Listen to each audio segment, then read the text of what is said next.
Bonjour, bonjour, bienvenue sur le plateau de Batijournal TV. Nous sommes toujours sur Batimat et aujourd'hui, cet après-midi, nous nous intéressons au smart building. Et on va se poser une seule question. On va se demander ce que c'est réellement que le smart building. Avec moi, Emmanuelle Gauvrid, vous êtes excusez-moi, vous êtes directrice marketing et développement international du Prieuré. Vous nous en direz un petit peu plus tout à l'heure sur le Prieuré. Raphaël Pierrat, vous êtes architecte et dirigeant de Cara et Twinmotion. Et Monsieur Emmanuel François, vous êtes président de la Smart Building Alliance, c'est une association, et vous êtes aussi directeur pour l'Europe de l'Ouest de N-Océan. Alors, on a commencé par les présentations et on va commencer par vous, Monsieur François. Smart Building Alliance, N-Océan, en quelques mots, qu'est-ce que c'est ? Oui, bonjour, merci pour cette invitation. Donc, N-Océan est une société allemande à la base qui a inventé il y a 13 ans un protocole qui s'appelle N-Océan et qui permet donc d'intégrer de la communication dans tout type d'équipement en transmettant des informations radio, donc sans fil, et en utilisant l'énergie ambiante pour les alimenter, donc ce qui permet d'avoir de l'intelligence dans tout type d'équipement sans mettre de pile. Donc, c'est du sans fil, sans pile. Voilà, d'où N-Océan. Et d'où votre intérêt pour le Smart Building? D'où l'intérêt pour la Smart Building Alliance, parce qu'effectivement, à partir du moment où on commence à mettre de l'intelligence dans tous les équipements d'un bâtiment, bah, effectivement, c'est important de relier tous ces équipements et de ne plus avoir forcément une vision en silo, mais une vision transverse, et de faire travailler tous les acteurs. Alors, Madame Gauvry, vous, à la base, vous êtes fabricant de toitures végétalisées. Qu'est-ce qui fait que vous vous intéressez au smart building? Oui, bonjour à tous. Donc, le Prieuré est une société qui, depuis 20 ans, conçoit, produit, installe et entretient des toitures et des façades végétalisées. Donc, végétalisation du bâtiment. Nous nous sommes intéressés au smart building et nous avons mis du smart dans nos solutions pour deux objectifs principaux. Donc le premier, c'est de mettre de l'intelligence dans ces toitures végétalisées, d'être en mesure d'optimiser la ressource en eau, d'être en mesure d'optimiser l'entretien de ces toitures et d'être en mesure de fournir des données aux gestionnaires de patrimoine, aux gestionnaires de parcs, aux collectivités locales sur la performance de leurs toitures. De leur système, d'accord. Et vous, Monsieur Pierrat, vous êtes architecte. Alors qu'est-ce qui fait qu'un architecte s'intéresse au smart building et par quel biais ? Oui, bonjour, merci pour l'invitation. Effectivement, chez Cara, nous sommes avant tout des architectes. Nous développons également un logiciel qui s'appelle Twinmotion, qui permet de se déplacer dans des espaces en temps réel. Et cela, c'est très important au niveau de l'architecture parce que cela permet de visualiser le bâtiment tel qu'il sera. Alors smart building, parce qu'aujourd'hui, il y a une intelligence qui se développe dans le bâtiment. Bon, ça fait longtemps qu'il y a une intelligence, mais cette intelligence est en train de devenir également numérique. Voilà, et c'est cela qu'intègre le logiciel Twinmotion. D'accord. Alors on va y aller direct. Un smart building, c'est quoi? Écoutez, smart building, dans smart building, il y a smart. Hein, et smart, c'est smart car, c'est smartwatch, c'est smart. Donc effectivement, c'est connecté. C'est connecté, c'est le numérique. Et aujourd'hui, on peut pas nier que le bâtiment n'obéisse pas non plus aux règles de l'Internet, aux règles du numérique. Il est totalement concerné. Alors qu'est-ce que ça veut dire? Être soumis aux règles de l'Internet, aux règles du numérique, bah, c'est premièrement la flexibilité. Enfin, c'est la flexibilité et la mutualisation. Enfin, c'est le partage et la mutualisation. Hein. Quand on parle d'Internet, c'est partager et mutualiser. D'accord? Donc voilà. Et derrière, ça veut dire quoi? Ça veut dire que les bâtiments, quand ils sont smart, ils doivent être flexibles et modulaires. Donc c'est une grosse révolution. C'est une grosse révolution parce qu'on ne peut plus penser des bâtiments qui soient totalement... qui n'ait qu'une seule utilité. Qui n'ait qu'une seule utilité. Voilà. Le bâtiment va évoluer dans son temps. Et aujourd'hui, c'est du logement. Demain, ça sera du tertiaire. Après, ça sera du commerce. Et quand je dis demain, ça peut être pratiquement demain dans le temps. C'est-à-dire qu'il faut effectivement cette flexibilité. Alors vous allez me dire, mais comment ça se fait? Ça veut dire qu'il faut repenser tous les modes de construction et les modes d'architecture. D'où l'intérêt d'avoir effectivement un architecte à la table. Et de ce fait, avoir une vision 3D, forcément. D'où effectivement l'intérêt d'un lien avec ce qu'on appelle le BIM. Alors pour moi, bêtement, un smart building, c'était un bâtiment où on mettait des petits capteurs partout, on avait des tas d'informations qu'on traitait. Et donc j'étais dans l'erreur. Alors, bien entendu, à partir du moment où on dit smart, on l'instrumentalise, donc on a effectivement des capteurs et des actionneurs. Donc on passe d'un système basique, par exemple une fenêtre, elle est basique aujourd'hui, je l'ouvre, à une fenêtre qui est active. Quand je l'ouvre, j'envoie un message comme quoi la fenêtre est ouverte et je sais qu'elle est ouverte. Et ça va être pareil pour effectivement la présence, etc. Alors ensuite, les prérequis sont importants quand on parle de smart building, c'est penser, puisqu'on parle de mutualisation, c'est qu'effectivement, il ne faut plus penser silo, mais transversalité. Donc on ne peut plus penser effectivement uniquement éclairage, chauffage, ventilation, extérieur, service à la personne. Il faut penser d'une manière générale. Et donc, il faut avoir une vision globale et penser global. Donc, un smart building, c'est un bâtiment pour lequel on a une vision globale, à la fois de ce qu'il y a dedans, de ce qu'il est, mais aussi de son architecture et de ce qu'il est aujourd'hui, de ce qu'il sera demain. De ce qu'il est aujourd'hui, de ce qu'il est demain et de son environnement. C'est-à-dire comment il s'intègre dans un plus grand environnement qui est le quartier, par exemple. Alors, aujourd'hui, ce que la Smart Building Alliance préconise, tout d'abord, c'est le b.a.-ba, c'est que le bâtiment soit connecté. Mais ce qui n'est pas le cas aujourd'hui. Aujourd'hui, on va dire, les bâtiments sont connectés par la box des clients, mais ils ne sont pas connectés directement de manière obligatoire. Donc aujourd'hui, le premier point, c'est que le bâtiment, il faut qu'il soit connecté au même titre que l'eau, le gaz, l'électricité. Donc c'est vraiment un grand changement. Une fois qu'on a... Voilà. Excusez-moi, je voudrais qu'on aille un peu plus loin, connecté à Internet, hein, voilà, c'est ça. C'est-à-dire qu'en fait, quelque part, on a une sorte d'abonnement où on vient technique, il y a des informations qui sont gérées, qui vont quelque part chez un gestionnaire ou autre, et des informations partagées. Voilà, on crée l'autoroute de l'information qui va du bâtiment vers des exploitants, vers des services. Ensuite, il faut que tous les équipements qui sont dans ce bâtiment reposent sur des standards. C'est-à-dire on arrête les solutions propriétaires. Si on veut de la mutualisation et de la transversalité, il faut qu'on s'appuie sur des standards internationaux. Et il faut que les solutions soient interopérables. Interopérables, c'est-à-dire que je communique avec une autre solution sans avoir à redéfinir, à ressaisir, à repenser tout ça. C'est un peu la prise de mon téléphone quand je veux le recharger. Voilà, exactement. Donc ça, c'est les prérequis. Et à partir de ce moment-là, on peut commencer à penser global, think global. Et le bâtiment, pour conclure, le smart building, à partir du moment où il répond à ces prérequis, il devient une plateforme de service.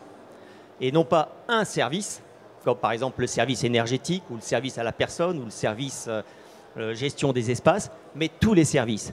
Et plus effectivement le bâtiment potentiellement offre de services, plus sa valorisation augmente. Donc le bâtiment, il va être valorisé non pas par son architecture, mais par la puissance et le nombre des services qu'il offre. Donc c'est là la vraie révolution avec du smart building. Je vais faire réagir l'architecte. Un bâtiment qui n'est pas valorisé par son architecture. Ah oui, mais enfin, excusez-moi, le bâti, pas l'architecture, le bâti, voilà. Le bâti. Oui, c'est sûr que ça pose beaucoup de questions. En tout cas, je ne sais pas si on est d'accord sur tout. Mais pour revenir sur smart building et smart city. Voilà, sur la définition. Sur la définition, effectivement, elle est multiple aujourd'hui. Elle est multiple. Que je sois citoyen, que je sois architecte, que je sois technicien, que je sois politique, aujourd'hui, chacun y met des choses différentes. Aujourd'hui, certains parlent de les poubelles sont smart, les voitures sont smart, les bâtiments sont smart, la rue est smart, mais également les élections sont smart, etc. C'est tout un tas de choses. Donc, quand vous parlez de choses qui s'interconnectent, c'est tout à fait vrai. Maintenant, donner une définition à ça, je pense qu'aujourd'hui, c'est un phénomène social. C'est un phénomène social où on a envie que les choses soient connectées entre elles. Ça dépasse le bâtiment, ça dépasse la ville, c'est les gens qu'on vit, c'est demain... C'est plus une évolution sociétale. C'est une évolution sociétale. L'architecture, qu'est-ce qu'elle vient faire là-dedans ? L'architecture, c'est l'acte de construire. Effectivement, qu'un bâtiment soit connecté, qui continue à évoluer avec la société, ça va de fait. Maintenant, il ne faudrait pas oublier un point important de l'architecture. L'architecture, elle a besoin de faire celle qui organise la ville. Donc, je ne pense pas demain que ce soit des... J'espère, en tout cas, ce n'est pas demain des capteurs qui vont donner le nouveau schéma de ville ou le nouveau schéma de bâtiment, etc. Parce que ça va devenir... Je pense que la ville doit rester un endroit de conception architecturale, parce que c'est là qu'on conçoit les espaces, que l'on conçoit les bâtiments, que ça garde de la poésie et que la donnée numérique qui se rajoute à ça, qui est une évolution, comme il y en a eu d'autres, s'intègrent, mais ne prennent pas le pas sur la vie de la cité elle-même. Excusez-moi si je peux intervenir, parce que effectivement, quand on parle de numérique, hein, c'est tellement évident que je ne l'ai pas dit, mais excusez-moi, c'est qu'à partir du moment où on parle numérique, c'est l'usager qui est le maître. Donc, bien entendu, à partir du moment où on pense bâtiment smart building, c'est l'usager qui effectivement est le maître et qui décide. C'est au service de l'usager, pas l'inverse. Et d'où l'importance effectivement de l'usager devient le maître, enfin est au centre dans le monde du numérique en général. Hein, voilà. Et d'où l'importance d'avoir effectivement de l'architecture ou si on parle d'objets de design. Voilà. Vous avez la parole sur cette définition et certainement des réactions par rapport à ce qu'on vient d'entendre. Oui, alors en ce qui me concerne, le premier élément du smart building, c'est avant tout un bâtiment qui n'est pas passif, mais qui est ancré dans son environnement. Et quand je parle d'environnement, je vais considérer plusieurs éléments. Le bâtiment en lui-même, donc comment le bâtiment vit, comment il évolue dans le temps. Je vais considérer aussi la ville. Le bâtiment en tant que tel, seul n'a pas beaucoup d'intérêt, hormis le fait d'héberger ses usagers. Mais le bâtiment, il doit s'inscrire dans son quartier, il doit s'inscrire dans la ville dans laquelle il est présent, il doit répondre à un certain nombre de problématiques de cette ville. Et puis le dernier élément qui me semble aussi très important, c'est l'usager du bâtiment. Et comment l'usager du smart building va bénéficier finalement de toutes ces technologies. Derrière le mot smart, on entend évidemment le mot connecté, on entend le capteur, mais le capteur pour le capteur, ça n'a aucun intérêt. Ce qui est intéressant dans le connecté et dans le capteur, ça va être le service que c'est le service rendu en fait.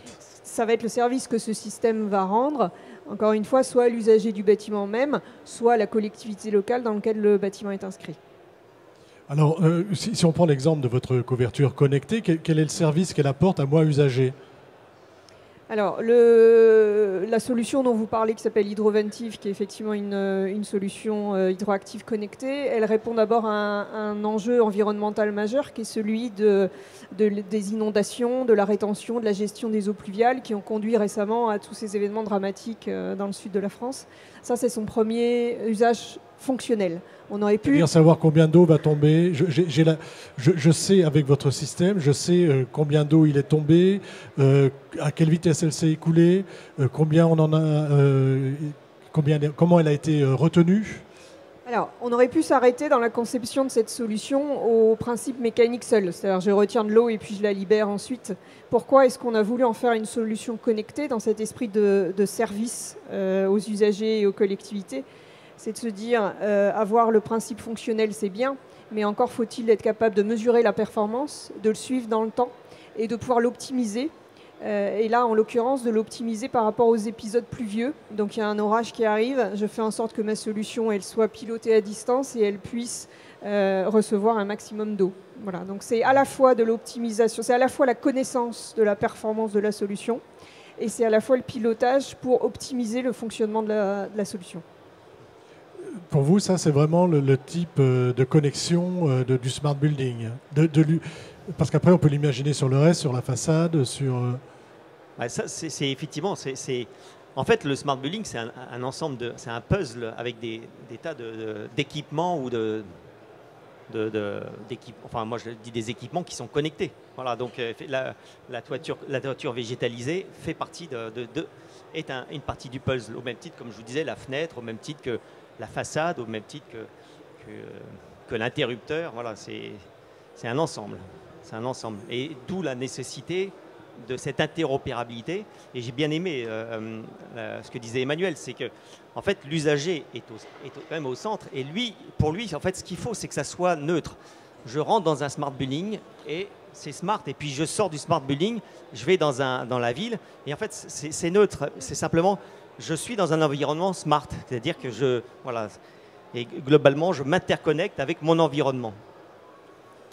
Alors, et je bénéficie des services, excusez-moi. Voilà. Pour vous, pareil, ce type d'objet, je dis objet, mais je ne sais pas si je dois dire objet en fait. Bah, ce type de système, ouais, je pense que c'est plutôt solution, s'inscrit complètement dans l'idée que vous avez du smart building. C'est une question. Non, il y a plein d'initiatives partout pour rendre les choses, les équipements smart, l'environnement smart, etc. C'est très bien, et parce que c'est vraiment un vecteur d'innovation. C'est-à-dire que des sociétés comme celle d'Emmanuel créent de l'innovation, plein d'autres créent de l'innovation. Le bâtiment, en tant qu'architecte, le bâtiment prend cette innovation, bien sûr, comme dans ce cas-là, mais également, du coup, rejaillit sur les citoyens, rejaillit sur le politique, rejaillit sur tout un tas de choses autour de nous. Donc ça, c'est très, très bien. Mais toujours avec ce bémol dans l'actualité, on voit bien également que ce tout connecté, c'est pas le meilleur des mondes.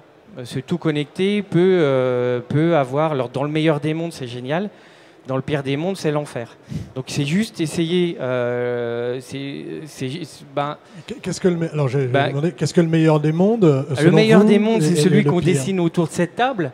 Parce qu'on est tous en train de dire on est connecté à Internet et puis on arrive, donc on sait que c'est nous. Donc tiens, bonjour Raphaël, j'ai quelque chose pour toi, ça tu vas aimer, voilà, etc. Et quand je sors de l'espace, on sait que j'ai besoin d'un taxi, etc. Donc on sait tout un tas de choses et puis j'évolue de façon, je sais que je vais me garer là, je sais que ma poubelle est pleine, je sais que, etc. Enfin, je sais tout un tas de choses et ces choses-là, je les partage également avec les gens autour de moi, mon environnement, le bâtiment, les gens, etc. Enfin, c'est génial, c'est génial et plein de gens vont dans ce sens. Et puis à l'envers du décor, où la surveillance, la liberté d'expression, où l'espace public, qu'est-ce que devient l'espace public? Est-ce que ça reste un espace de vox populi? Où est-on réellement à l'abri, si on veut se mettre à l'abri de ça? Puisque même mon appartement peut devenir smart. Est-ce que je peux y échapper? C'est quand même une question, moi encore une fois, en tant qu'architecte ou d'autres architectes urbanistes, etc., doivent se poser, et les politiques doivent se poser cette question. Parce que là, d'un seul coup, on sort presque du champ de la technique, on est dans le champ philosophique et politique. Non, mais tout est philosophique, puis social, puis à un moment politique avant d'arriver dans la technique. Donc forcément, si on va un petit peu, si on se demande où ça va et qu'est-ce que c'est aujourd'hui, forcément on arrive sur qu'est-ce qu'on veut en faire. Qu'est-ce qu'on veut faire de cette intelligence? Ou à qui profite cette intelligence? À qui on donne cette intelligence? Qui y a derrière cette intelligence? Comment on l'utilise? Est-ce qu'on la googleise, par exemple? Est-ce que vous réfléchissez où sont hébergées toutes les données qui vont dans cette intelligence? Elles sont en Europe, elles sont aux US, elles sont en France, elles sont... Et ça... Pour dire un mot sur c'est peut-être pas le sujet, mais le BIM qui sont les données numériques du bâtiment. J'ai l'impression que tout ça est très lié quand même. C'est très très lié tout ça. Et tout ça, ce sont des informations. Alors il y a des informations techniques, on parle d'informations techniques, mais il y a des informations personnelles, ça on le sait tous. Voilà, toutes ces informations-là sont présentes et... Alors, c'est clair que la donnée, parce qu'effectivement, à partir du moment où on parle de bâtiment intelligent ou smart building, forcément, il y a des données. Donc la donnée est un élément essentiel. À la Smart Building Alliance, on a une commission qui travaille sur la donnée pour effectivement non pas réinventer les standards, parce qu'il y a des standards internationaux qui existent, mais justement veiller à ce que ces standards soient appliqués et surtout s'interroger sur la sécurité des données et la propriété et l'usufruit. Donc ça, si vous voulez, c'est ce sur quoi on travaille, mais il faut savoir que on travaille en coordination avec d'autres commissions qui sont notamment au niveau de la Commission européenne, parce que c'est C'est un sujet très large. C'est un sujet très large. Voilà, et est-ce que vous-même, lorsque vous avez développé votre propre système, vous vous êtes intéressé à cette question de la donnée et de la donnée, à qui appartient la donnée, comment on la gère, et est-ce que vous avez eu cette réflexion-là? Oui, forcément, on a effectivement dès le début de la conception du système touché la problématique du big data et de cette donnée. Alors nous, on n'est que sur des données techniques, donc on est un petit peu moins sensible par rapport à des problématiques de liberté individuelle, mais on est quand même touché par des problématiques de confidentialité, ne serait-ce que de confidentialité liée au bâtiment, à sa construction, etc. Donc la manière dont on a réfléchi à ça, c'est toujours la même, c'est de se dire à qui cette donnée va bénéficier et comment est-ce qu'on la met à disposition des personnes à qui elle va bénéficier le plus, c'est-à-dire en l'occurrence aux collectivités locales qui vont vouloir, je reprends mon exemple de tout à l'heure, suivre en temps réel les performances de leur toiture. Est-ce que vous êtes en relation avec la CNIL sur ces questions? Alors, au niveau de la commission data, effectivement, il y a des échanges avec la CNIL indirectement par le biais d'autres clusters, notamment le cluster Cap Digital, qui est justement en France le cluster dédié au monde du numérique. Alors, on va imaginer qu'on reste dans le meilleur des mondes, qui est déjà pas mal. C'est une bonne chose. Et donc, vous, ce que vous proposez comme solution, c'est une solution de visualisation, c'est ça du meilleur des mondes. Enfin, mais en tout cas, une solution de visualisation du smart building. Ou peut-être plus large de la ville. Est-ce que vous pouvez nous expliquer ce que c'est et surtout à quoi ça sert? Oui. Alors, qu'est-ce que c'est? À la base, c'est un logiciel. Donc, on s'est rendu compte qu'en architecture, on faisait certains conçoivent encore en 2D. Donc, beaucoup d'architectes travaillent en 2D. La 3D arrive dans le métier. Enfin, et là, depuis longtemps pour certains, depuis pour d'autres arrive. Nous, depuis 7 ans maintenant, nous travaillons sur un logiciel qui permet d'être en immersion dans son projet d'architecture. Donc on se rend compte que beaucoup de gens, les professionnels comme nous, les architectes, les urbanistes, connaissent et savent traiter ces données-là intellectuelles que sont la 3D. Mais maintenant, quand on va voir un maire, quand on va voir des usagers, quand on va voir des gens dont c'est pas le métier, ils ont assez peu d'éléments pour se décider au final. Là, on parle d'intelligence de bâtiments, etc. Mais au final, souvent dans une mairie, les documents donnés sont 2D, sont des planches affichées avec des dessins, des coupes, des choses techniques. Alors les dessins, c'est ce qu'il y a de moins technique, mais ça reste un dessin 2D. Et c'est pas avec un dessin 2D qu'on peut entrevoir ou imaginer ce que va être le bâtiment. Donc Twinmotion, il offre ça. Il offre on est entièrement libre à l'intérieur du bâtiment et donc on peut s'y mouvoir et donc on peut être en interaction avec tout un tas, puisqu'on est en 3D, avec tout un tas d'éléments autour de nous, des données qui sont de systèmes techniques. On pourrait très bien imaginer le système du prieuré sur un bâtiment que vous dessinez et là vous pouvez dire au maire de la commune le jour où il y a un orage vous allez avoir 100 mm ou 200 mm d'eau sur le toit, vous allez pouvoir le gérer comme ça avec cette couverture et vous pouvez lui donner l'exemple. Oui, on sait donner ces infos-là et on sait les interpréter. Donc la première est déjà visuelle, comprendre l'espace urbain, comprendre l'architecture, et puis après, enrichir ce modèle-là avec des données techniques, scientifiques, etc., qui vont aider à aller plus loin dans la compréhension du bâtiment que simplement choisir un bâtiment par la couleur de façade, mais par comment on y arrive, quelles sont les sensations que j'ai quand je suis dedans, puis après les informations techniques qu'ils nourrissent, tout à fait. Et ça peut se faire dans le temps. Monsieur parlait tout à l'heure de changement d'affectation d'un bâtiment, d'un bâtiment qui va vivre et qui va un jour va être du logement, peut-être du bureau. Ça, c'est quelque chose que vous pouvez intégrer dès le début et montrer dès le début comment ça fonctionne?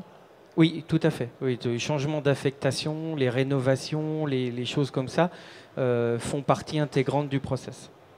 Ça fait partie. C'est une des forces du numérique justement et du 3D. C'est clair. Alors, on arrive au terme de notre petit échange. Je vais vous demander à tous les trois une petite conclusion sur Smart Building. On a fait, moi je trouve, un bon tour d'horizon parce qu'on est allé de la technique à un peu l'aspect philosophique, social et politique.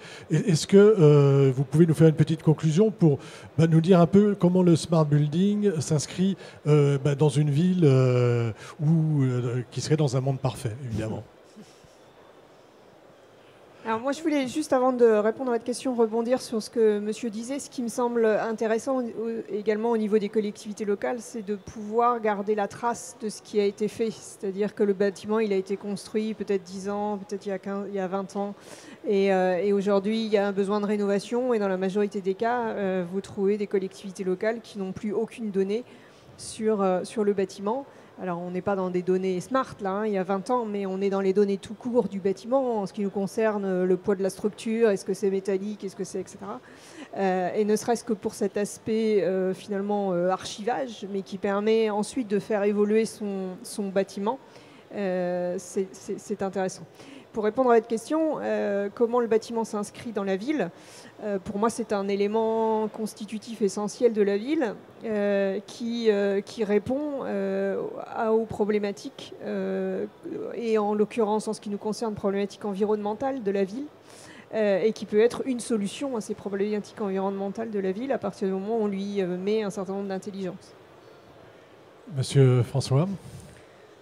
Alors, je pense que c'est vrai que, pour conclure, si vous voulez, l'usager, il a toujours le choix de choisir.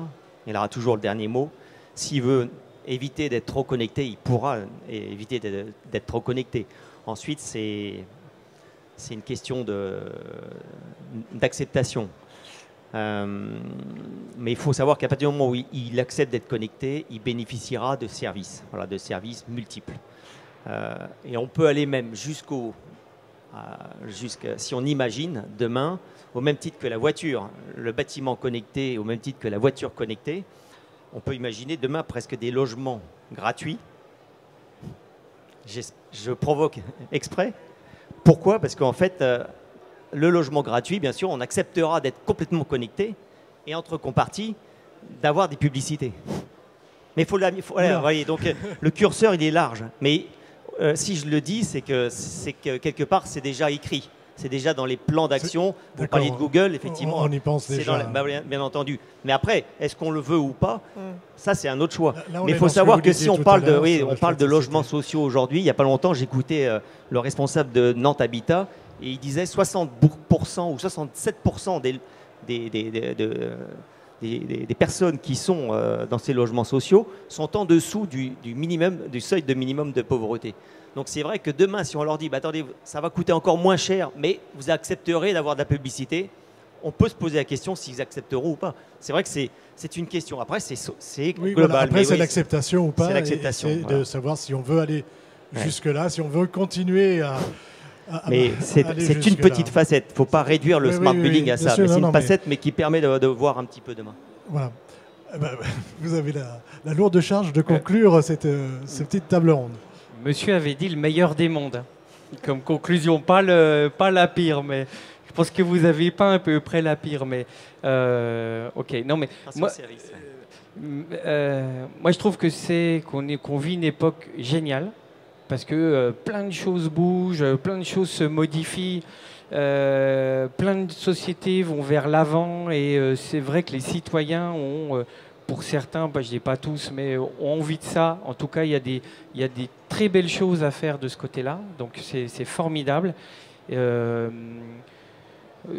Juste en conclusion, je pense que ça sera à notre image, c'est-à-dire avec... ce qu'on sait en faire. Effectivement, ça peut être, à mon avis, ça peut être détourné et amené vers ce que vous avez dit. Et puis, ça peut amener de très belles choses. Mais je crois en l'humain et je pense que ça va amener beaucoup plus de belles choses que de détériorer que nous détériorer. Donc, je pense que que c'est une bonne chose. Donc plutôt le meilleur des mondes. Non, mais c'est Ouais. plutôt des meilleurs des mondes, c'est clair. Mais c'est une c'est efficience. à chacun d'être vigilant, aux architectes d'être vigilants, aux urbanistes d'être vigilants, aux politiques d'être très très vigilants, aux gens, aux citoyens, Oui, aux citoyens aussi, aux j'imagine. citoyens d'être vigilants, aux très grosses sociétés aujourd'hui qui se forment. On parle d'Amazon, on parle de Google, on parle d'Apple, ces gens-là ont quand même une mainmise sur un certain nombre de choses. Et il doit y avoir une politique ouverte là-dessus et voilà. C'est ce que vous disiez tout à l'heure, système ouvert. Système ouvert. Eh bien, écoutez, merci beaucoup, c'était très intéressant et on a vraiment fait, je pense, un bon petit tour d'horizon. Merci à vous.